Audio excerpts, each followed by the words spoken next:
سے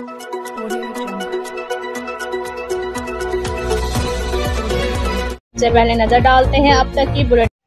district public school and inter college Jorabad میں سالانہ تقریب تقسیم انعامات کا انعقاد کیا گیا، جس میں کمشنر سرگودہ ڈویژن مریم خان نے بطور مہمان خصوصی شرکت کی، جبکہ ڈپٹی کمشنر خوشاب، میثم عباس، اے ڈی سی آر نوید احمد، اسسٹنٹ کمشنر اشفاق رسول اور ایم پی اے سائدہ بیگم نے اس تقریب میں خصوصی طور پر شرکت کی۔ اس موقع پر کمشنر مریم خان نے اظہار خیال کرتے ہوئے کہا کہ ضلع خوشاب میں ڈی پی ایس کا ادارہ نصابی اور ہم نصابی سرگرمیوں میں نمایاں کردار ادا کر رہا ہے۔ ادارہ اعضا کے طلباء نے تعلیمی بورڈ میں ڈویژن سطح پر نمایاں مقام حاصل کیا ہے۔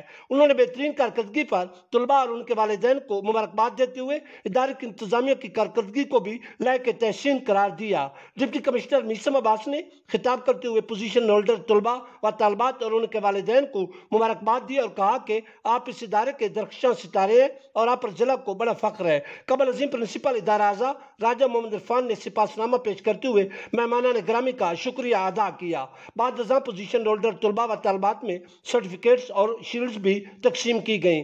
فرسٹ پوزیشن ہولڈر طالبہ کو نقد کیش انعام بھی دیا گیا۔ آخر میں ڈویژنل کمشنر مریم خان کو یادگاری شیلڈ بھی پیش کی گئی۔